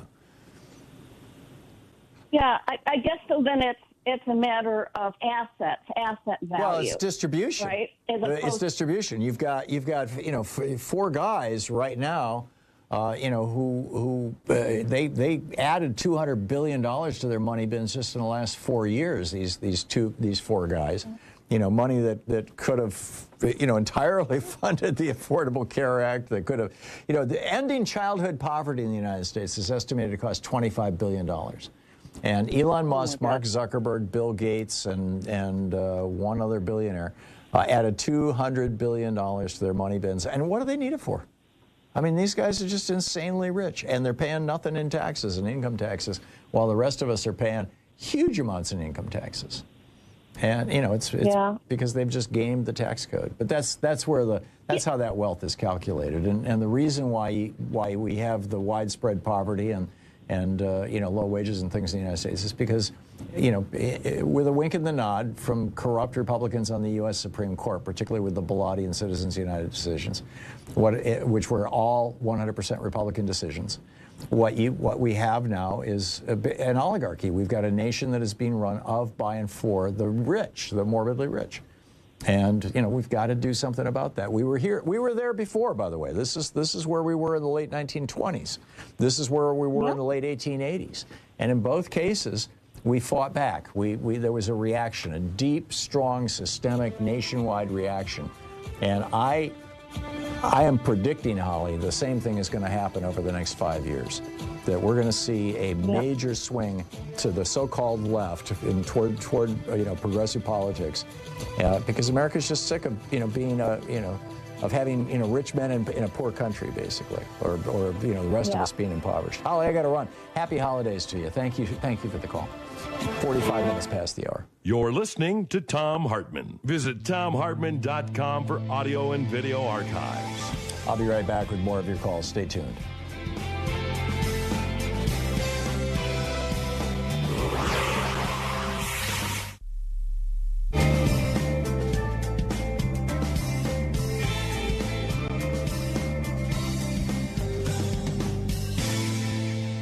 And welcome back. Adam in Dallas, Texas. Hey, Adam, what's on your mind today? Hey, first, let's test your sense of humor, Thom. What is the GOP's favorite Christmas song? The Grinch? No, I'm Dreaming of a White Christmas. Oh, yeah, of course.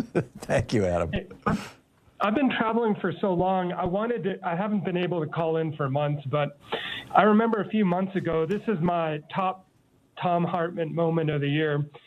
That interview with Michael Wolff, and just the look on your face when Michael Wolff was just acting like a complete jerk.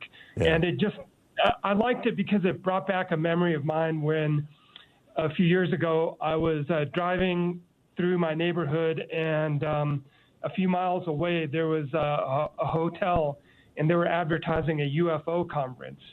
And I don't believe one way or another in UFOs, but I just decided to check it out. Mm-hmm. And in this conference, there's the sellers area where they have like authors and people on TV and stuff that are selling books and things like that. And I came upon an author who researched UFOs and aliens from the ancient Sumerian culture. And I just started asking him questions, and he acted like Michael Wolff did with you. He's like, what, haven't you read any of my books? And you want me to explain this to you? And now we find that Michael Wolff was in deep with Jeffrey Epstein, and it's looking weirder and weirder the more we learn.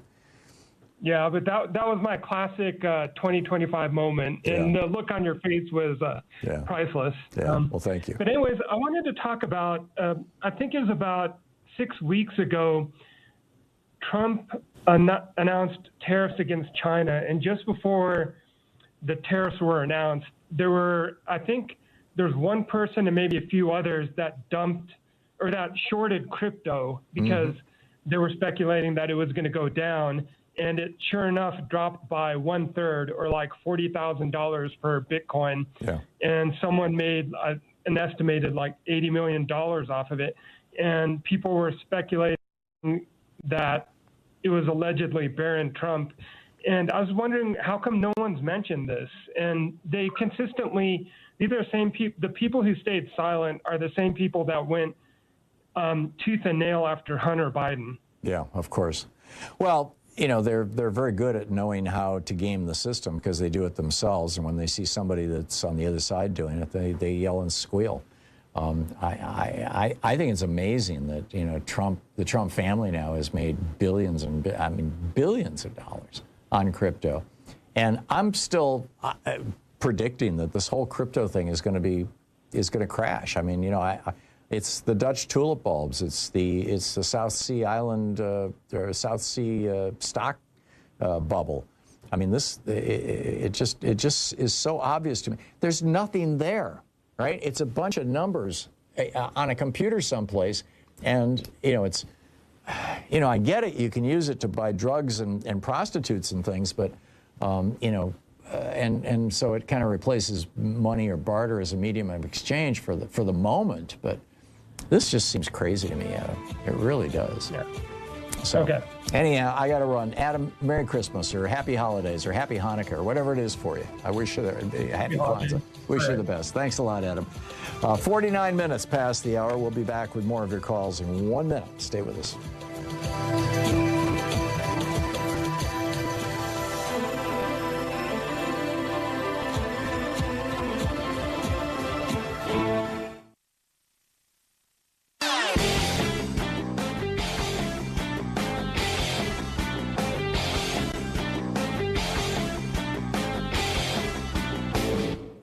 Hey, thanks so much for sharing our program and for reaching out to our stations and sponsors and letting them know that you're listening. It really means a lot to us. They called it blood libel, what the Germans were doing against the Jews, claiming that they were using the blood of Christian children to make their matzah.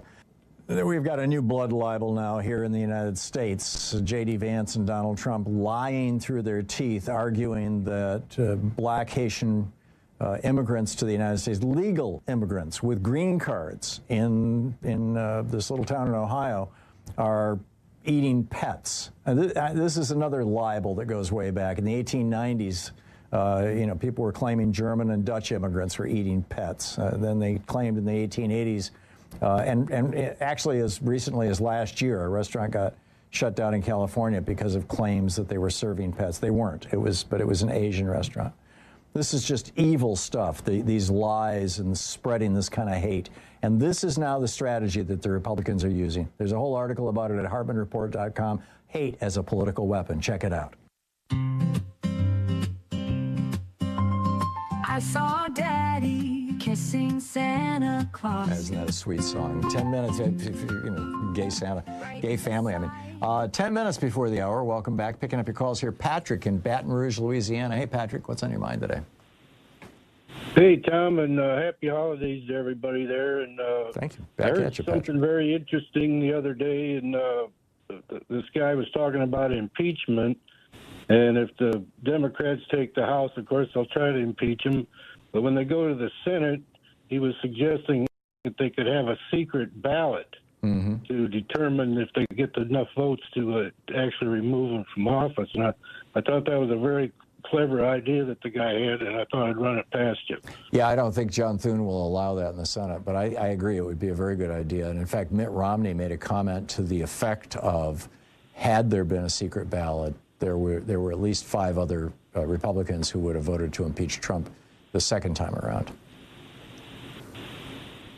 Yeah, anyway, I thought it was a good idea because if the Democrats could take the Senate, then they could pass the rules, right? They could set the rule up for a secret ballot then. Well, when they wrote that into the Constitution, the impeachment clause into the Constitution, they should have included that it was by secret ballot. I'm with you, Patrick.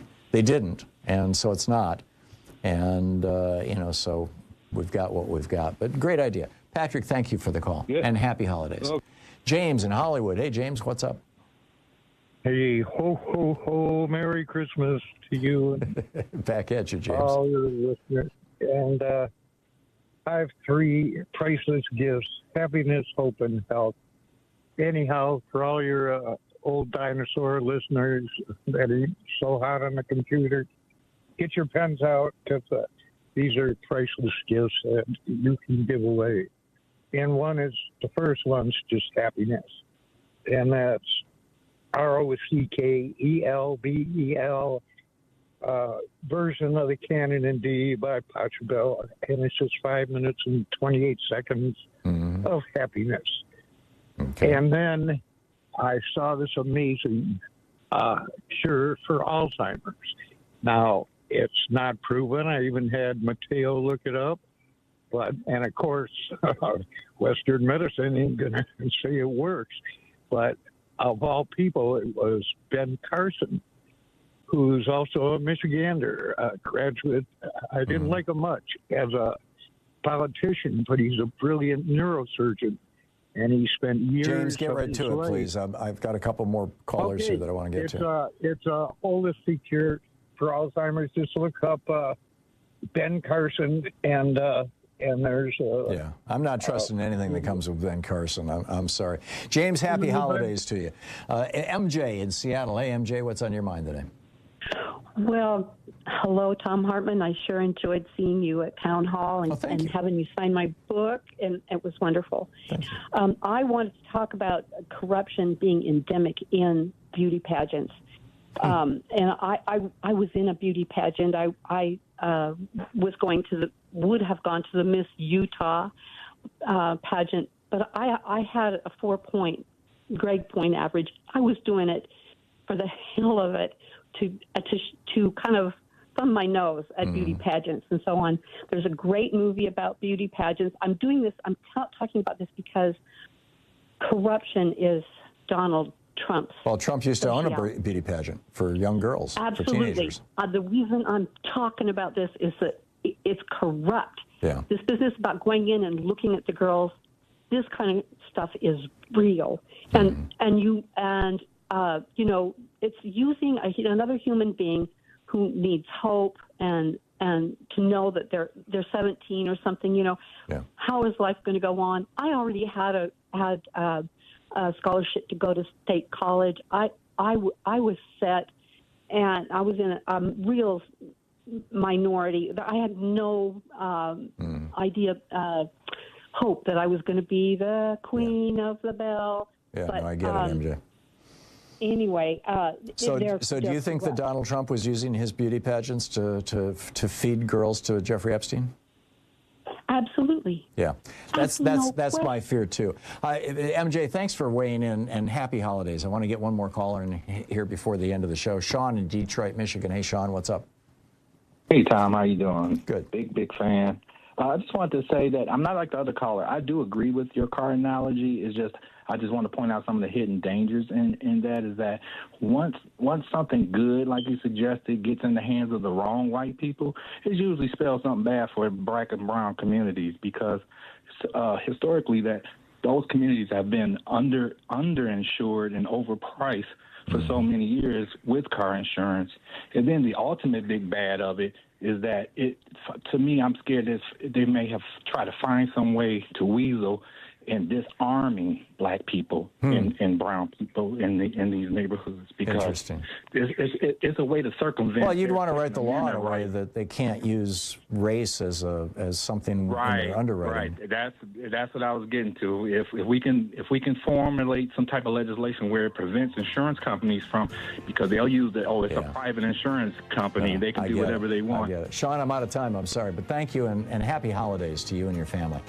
And special thanks to Louise Hartmann, Sean Taylor, Nate Atwell, Jamie Hawley, Nigel Peacock, Sue Nethercutt, Patrick Coyd, Geraldine Halbert, Ron Hartenbaum, Chase Spross, Nicholas Miller, Pat Sweeney, Jeremy Peterson, Connor Arroyo, Carne Verde, Martha Salinas, Mateo Robertson, Diane Russell, and Ruben Michaels, all the fine people who work on this program. And thank you for spreading the good word about our program and participating.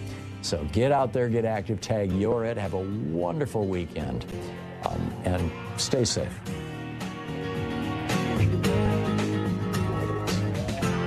And happy holidays. You've been listening to Thom Hartmann. For audio and video archives, visit thomhartmann.com.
At Free Speech TV, we're more than a network. We're a movement, a trusted source for independent, unapologetic, and people-powered media. And now your organization can stand with us. FSTV invites mission-aligned companies and nonprofits to amplify their impact through our underwriting.